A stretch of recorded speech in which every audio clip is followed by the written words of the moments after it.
Hey, everybody. Welcome back to the SonicAire OnAire podcast. I'm Jordan. And I'm Taylor. And here we are again today talking about all things dust. And today we're talking about some important things that you'll want to consider if you're a plant manager.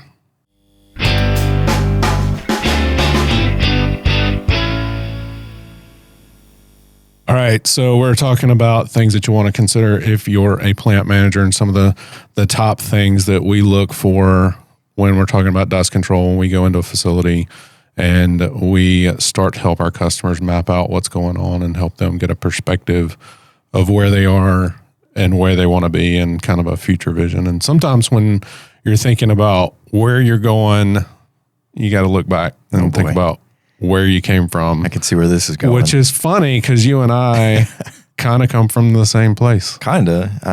Yeah. Same city, town, high school, but didn't ever really know either one of us existed. Not because you're wildly older than I am or anything, but just because, you know, small town, lots of faces. You know everybody except a few. Yeah, not many. We should get zip code shirts made. Yeah, I think that would be a pretty good way to distinguish, you know, and it may even help elevate some of these turf wars. Yeah. Zip 27320. Oh yeah, that's it.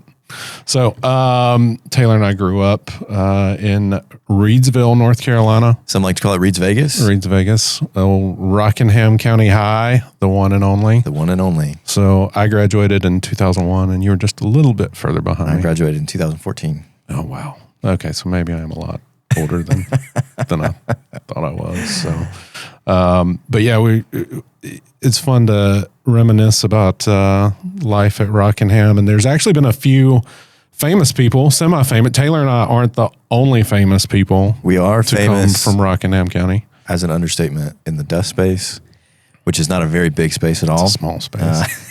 So, yeah, there's a lot of other people that are way more important than we are and way more important things. Yeah. You went to school at the same time with a few of them. A few of them, yeah.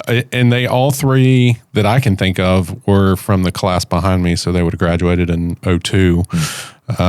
So Ben Napier from HGTV, the hometown show, big guy, cool guy. I remember we kind of had some overlapping circles of friends and stuff. I just remember him being a super nice guy, very friendly. I think when I plugged that together, we were doing something, and you're like, "Oh yeah, I went to school with him." And you said he was the mascot too. He was our cougar mascot. It's what a radical life change.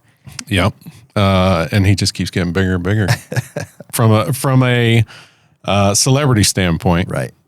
He's shrunken at here recently. I think you were saying something about he made it the list for like I think I saw he's on People's Sexiest Man or something. He's been on People. He's a good looking dude. Yeah, great guy. And BJ Barham was also part of that class from American Aquarium. Oh yeah, big. Alt country rockabilly band. Nice, great guy. The life of the party. Really fun, entertaining guy. Still message him once in a while. We both were at NC State at the same time as well. So that's right, a Wolfpack. And so he's a huge supporter and proponent of NC State stuff. And so I see him pop up on their feeds and in their magazines and stuff like that. And so I'll shoot him a message once in a while. So. Yeah. Were any of the sports guys there when you were going through school? So I know when I don't know if we were in high school at the same time, but Brian Mitchell, he's been a pitcher for the Yankees for a little bit, and I think may have just rolled out or dropped back down, but he came up and got pulled up for a while. But I just remember it was such a big deal because, like, you know, being 12, 13, 14 or whatever, and hearing somebody, they had the option between $1 million to sign on with the Yankees and go, you know, throw a baseball, or like, we're going to pay for your full ride to go to Carolina so we can pay you more later. Yeah. It was just like this like wild idea. Cause I mean, I'm showing up to my little league rec games and I'm like, maybe I can get $1 million out of this. Yeah. But I didn't. Yeah. The Settle guys were there when the Settle guys went pro. I remember his jersey hanging in the hallway. Oh yeah. So, and then, I think, one of the cooler ones was Jerome Simpson. Oh yeah, he. I don't remember exactly how his career panned out. I know he played at a few different places, but like he has one of the most famous clips because he did a flip or got tackled and did a flip into the end zone and landed and, threw his hands up. And it's just a wild, interesting clip. I'm sure it'll be in there, but cool moment zooming back out from, hey, that happened in this little old tobacco town. That's right. Like in the shadows of manufacturing and going from Reidsville. And, that was a big challenge for a lot of people. They're like, I'm so ready to get out. And then you're also wondering kind of like, why do so many people stay here? We even just interviewed somebody who's from the same county, and he was like, no, I love it here. He's like, it's nice that it's small, but you're close to things. Yeah. So yeah, it's interesting to see people going on and doing cool things, and us too in the dust space. So here we are. Yeah, here we look at us now. Who would have ever thought? All roads lead to Reidsville, one way or the other. They do. We should get our own SonicAire jerseys and see if they'll hang them up in the halls there at Rockingham. They might. There's not many other sports trophies there, so. Yeah. I did bring in a few band trophies. Shots fired. That's it. Yeah, band trophies. Yeah.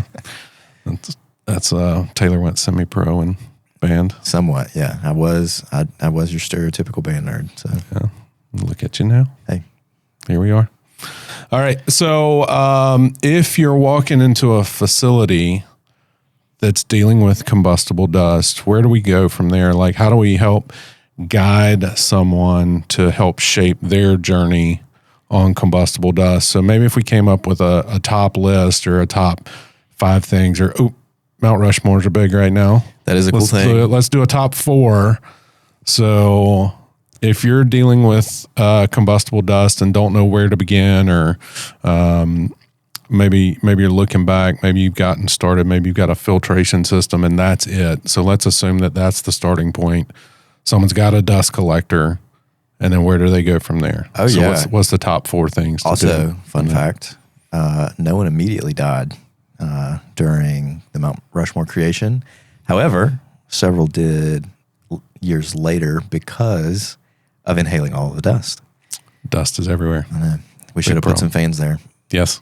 Hit us up, National Park System. We're ready. We got you. So yeah, if I was just to show up or had a customer call or anything like that, I mean, I think the number one, or my George Washington, if you will, would be like, let me just look at your ceiling. Mm-hmm. Because that's the big thing for us, right? So we talk about filtration, and we want people to have filters, and I mean, that's not what we do, but we know that it's a part of the process. And we want you to capture as much at the source as you can. But if you're like, man, what the heck do these SonicAire fans do? It's like, that's what I'm looking for, is I want to look in your ceiling and see if you're dealing with the fugitive dust. Mm-hmm. Because even if you are capturing as much as you can, there's still going to be some that gets away. And that stuff that settles and is getting past whatever other defense mechanisms you've got, or whatever you want to call it, there's still going to be that fugitive dust that makes its way into the ceiling. And that, like we've talked about in the past, can really lead to fines. Yep. Because you are not going to stop your operation to like go and look at your purlins or your bar joists or whatever you've got going on in your facility. And so if I can see the dust from the floor, I know you have a problem. You might not know you have a problem, but I know that it's dangerous. I know that you have the potential to be fined. I know that you have the potential to be shut down by an AHJ or a fire marshal or anybody that's got the big, thick, like OSHA or NFPA books. I know you're at risk just from looking at your ceiling. Yeah. So, number 1, fugitive dust. Deal with it. Get a plan for it. That sort of thing. Oh, yeah. Number 2, I would say if you've got a collector, take care of that collector. Oh, yeah. So clean it, manage the filter media, because that stuff gets clogged up and then it doesn't operate efficiently. And then, with the next step in that being, make sure that you have fire protection on your filtration system, because when a fire or a spark gets into that filtration system, things can go very badly very quickly, and that flame can propagate down the ductwork and then blow out the filter, and things get really bad really quick. Yeah. So one of the interesting things about filtration systems, and we've attended some things where we've even learned more about filters just because we're playing in the same space. And so it's helpful to know information about this, because a lot of times people come to us and they're like, we have a filter, or we don't have a filter. Like, what should we do next? And I would say along those same lines, taking care of your filter is like making sure that it's being used as it was designed. because a lot of times these things are custom. You can't just plug and play a filter. You have so many different channels of where you're going to be pulling air from, or you're going to be trying to collect the dust. And so if your process changes, or you've added a section of your facility, or there's a part down for maintenance, or like any change, you need to have a good change management program so that your filtration system is still working at full capacity. Because if you start to change and you have louvers moving or like closing off sections of air that it's pulling from, it is not operating as it was intended to. And so you have to be very careful that you said like, oh, we bought this filter system before we spun the whole plant around. Well, it's probably not doing what it was supposed to do. That's right. It's not going to be performing as expected, which means you're going to miss some dust. You're going to have more fugitive dust. Back to number one, managing that fugitive dust again. All roads lead back to that. Yeah. So not just Reidsville and Rockingham County, yeah, but back to fugitive dust. We are getting connected to all the major road systems, though. So hey, yeah. So okay, we've got fugitive dust management, and then we've got paying attention to your collector. Oh, so for number 3, I would say I want to see your documentation. So what is your DHA and what is your housekeeping protocol? Like those are 2 things that are key. As far as what's required in the standards, and then also what's required by any AHJ, because we've talked a lot about grain dust a lot recently, and whether it's in the combination of the new 660 standard or any of the NFPA documents, one of the biggest challenges, and you see in those facilities that exploded, especially like the Imperial Sugar instance, is that the housekeeping protocols were not being followed. They were even being forged in some cases, or like it was not being truthful about it. But if you can have those 2 documents, I can tell you a lot about your operation and as far as like your safety from a dust perspective, because your DHA is calling out all of these things. It is giving you an understanding of the risk that's there. It is a requirement. I think there was a September date of last year at one point, and it keeps moving. But it is one of those things that's like you need to be ready with that document when somebody shows up. And if you haven't done one, we would highly recommend it. You can reach out to us, and we can help get you resources for people that do those sort of things. We work with several insurance companies and even some of the certifying bodies that can help with those things. And so that's just where we're trying to be a resource beyond just like, hey, buy our fan, put it in, whatever.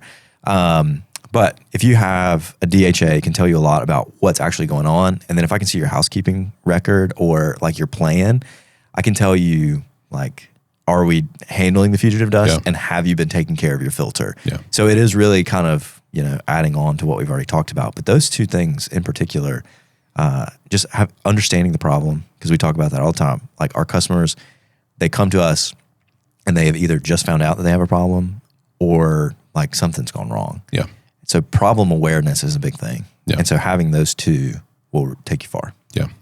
So housekeeping, whether you do it through an automated process like we have, or you're doing it through a manual process, do it regardless. Yeah, it's got to be done. Do it. Take care of that. Take care of your filter system and your collection system, whether that, and so that's maintenance and spark detection, all this flame suppression, all that good stuff. And now we're talking about documentation. So dust hazard analysis, DHAs, and change management as well. That kind of falls into that as well. And then I would say number 4 is kind of adjacent to that, but it's NFPA 660 awareness. And it's just know the standard, know what's in it. It covers everything combustible, all things, no matter what industry you're in. It's got something in there for you to help you run a safer, more efficient, better, healthier organization and facility that's going to take better care of your employees. Yeah, and standards are such a hard thing. And working in operations and engineering, like I'm fully aware that it is not fun to pull the standard and look at it. And a lot of times when you have to pull the standard, something is not right. Yeah. Like that something's going on. Somebody has questioned what you're doing, or you're trying to, explain away something. And so when you got to pull 9.6.3.4 section A, like I understand that it's not fun. But when you are comfortable, I would say is kind of the barrier for entry. Like when you're comfortable going through the sections and understanding like what you're looking for, it does make a big difference because you can then start to quickly plug and play different sections and say, oh, this is what's applicable to us. And even in the new 660 standard, I don't remember the exact number, but I think the first 8-9 sections are really just the fundamentals of combustible dust. Yes. So it works through definitions, like scenarios of where this is applicable and where it's not. And then like, what the heck are we even talking about? What are these, like, what is a hazard and what's a hazardous location and how are those defined? And so just working through that first half is just, this is for everybody. And then once you start to get to the back half, then you start to get into the specifics of grain, feed, metals, wood, whatever. Yeah. I mean, so it is a daunting challenge, but I think one of the great things, and as you get more involved with the technical review committee, like we'll have more exposure to, but the way that they've structured the standard makes it more accessible because you're not having to look all over the place. Because like our food and grain friends used to have to reference 652, and then they would have to pull the other one. And then there's like, you have to go back and do the fire suppression stuff. And so it's great that it's been simplified. And I think it's a great addition to top 4. Yeah, it's not an easy read, but it's a great reference manual. And it's something that the more familiar you are with it, the more comfortable you can be around combustible dust and working with it because you have the proper precautions in place, and it's going to guide you through all that and walk you through that.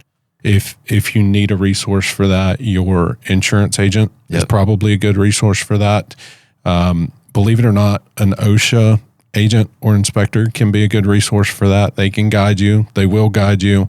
They are not there to necessarily enforce compliance with that, but they want to enforce compliance with a safe workplace. And so that's one of the ways that you can demonstrate that you have a safe workplace is if you can show them compliance with NFPA 660. Call us. We are there to help you, and we're happy to help you on that journey, no matter what that means. It doesn't just mean, hey, buy a fan. It's let's help you create a safer workplace. And if we can do that at the end of the day, we're happy to be there along for that. We're completely fine with you reaching out, and it doesn't turn into a sale. Yeah. I mean, like we are in the market. We're positioning ourselves as the dust expert, right? So we are partnering with guys like Chris Cloney and Dust Safety Science. We work with the insurance groups to understand, like, what are they looking for? How are your customers, like, hurting? We're an innovative company. And so, like, if there's an area where we can help our clients have a cleaner, healthier, more safe work environment, we're going to do it. And so even getting past those hurdles of, like, what the heck is an overhead fan for continuous dust control, like, we can help address those issues. And it's not just to, like, you know, I mean, obviously we would love for you to order fans, but like, it's not what we're here for. That's right. You know, it's not our core focus of what we're trying to do here. Yeah. We're there to be the guide. We're not trying to make ourselves the hero. We're there to help you, help anyone that's in the industry, and be a resource. And we mean that. It's not about us. So. Oh yeah. So hopefully that's a pretty solid, non-silica exposed Mount Rushmore. That's right. Of our top 4 ways and top 4 things that we would, you know, point any plant manager to, because we can, you know, we've been doing this long enough. SonicAire has been in business for a little over 20 years. And so we feel comfortable with stepping in your facility and very quickly being able to make a judgment. So we know that these things, like, let me look at your ceiling. Do you have fugitive dust? Let me see your documentation. Do you have a housekeeping plan? Do you have a DHA? Let's take a look at your filters. We're not going to, like, we can't fix your filter or anything, but we can point you in the right direction. That's right. And then last but not least, like, we can help you get over that hurdle of 660. It can be daunting, but it is the barrier for entry for manufacturing. I mean, everybody is involved with it. If you have any kind of process, you're likely making dust. And if you make dust, you're involved with 660. That's right. That's right. All right. Hope that was helpful and informative. Hey, if you like the content we're putting out, please like and subscribe. Give it a thumbs up wherever you are following us so we can see that feedback and keep churning out some more good stuff. So that's it. That's all I got for today. I'm Jordan. And I'm Thanks Taylor. for watching. See you next time.